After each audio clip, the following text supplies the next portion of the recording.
চাঁদ রাতের স্পেশাল আমলগুলো কি কি? চাঁদ রাতের স্পেশাল আমল আছে কিনা, ফজিলত আছে কিনা, এটার উত্তর হলো যে একটি হাদিস আছে এই প্রসঙ্গে। যদি কেউ চাঁদ রাতে রাত জেগে ইবাদতবন্দি করে তাহলে কিয়ামতের ভয়াবহতা থেকে আল্লাহ তাকে হেফাজত করবেন।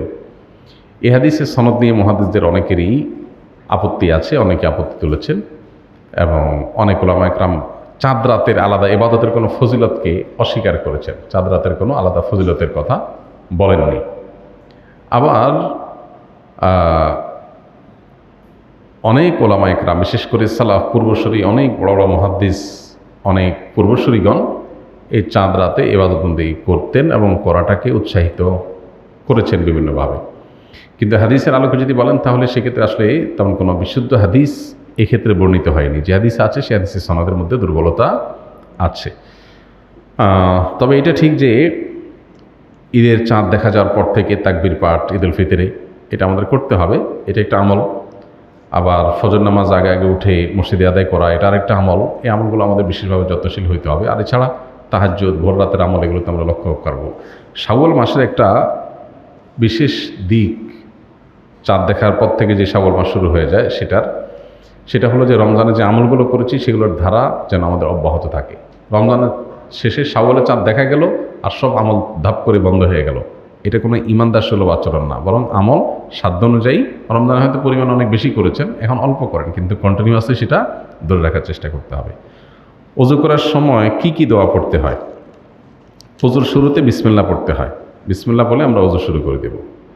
আর ওযুর শেষ আমরা কালিমায়ে শাহাদা পাঠ করব এবং আল্লাহুম্মা জাআলনি মিনাত তাওয়াবিন ওয়া জাআলনি মিনাল মুতাতাহহিরিন, আল্লাহ আমাকে তওবাকারীদের এবং পবিত্রতা অর্জনকারীদের কাতারে শামিল করেন। বাস এ দোয়া আর কালিমায়ে শাহাদা পাঠ করা, আশহাদু আল্লা ইলাহা ইল্লাল্লাহ ওয়া আশহাদু আন্না মুহাম্মাদান আবদুহু ওয়া রাসূলুহু।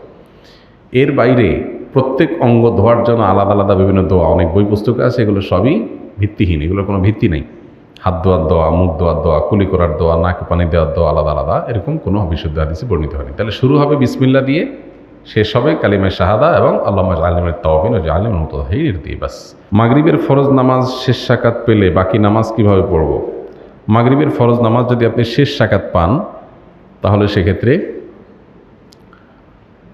শেষ রাকাতটা পূর্ণাঙ্গ করলেন, ইমাম সাহেব সালাম ফিরালেও আপনি সালাম ফিরালেন না, আপনি দাঁড়াবেন, দাঁড়ায়া সূরা ফাতিহা পড়বেন, সাথে সূরা মিলাবেন। এরপরে আপনি রুকু সিজদা দিয়ে বসবেন। কেন বসবেন? কারণ এটা আপনার কত নম্বর রাকাত? দ্বিতীয় রাকাত। এক রাকাত ইমামের সাথে পড়েছেন, এটা সেকেন্ড রাকাত, সো আপনাকে বসতে হবে সেকেন্ড রাকাত হিসাবে। এরপরে দাঁড়ালেন, দাঁড়ায় আবার সূরা ফাতিহা সূরা মিলালেন, রুকু সিজদা করলেন, লাস্টের রাকাতে আবার বসবেন না দাঁড়ায় যাবেন? বসতেই হবে। কেন? ওইটা তো শেষ রাকাত, ফিনিশিংয়ে যেতে হবে।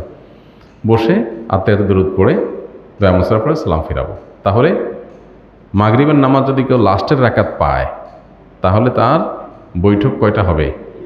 তিনটা হবে। ইমামের সাথে একটা, ওইটাতে তার বসার কথা ছিল না, প্রথম রাকাতে বৈঠক হয় না। কিন্তু যদি ইমামের সাথে আছে, ইমামের অনুকরণটা গুরুত্বপূর্ণ, সেজন্য তিনি অনুকরণের স্বার্থে বসেছেন, কিন্তু ওইটা তার বসার কথা ছিল না। আর বাকি দুইটা তো বসতেই হবে। তো সব মিলিয়ে তিনটা বৈঠক হবে।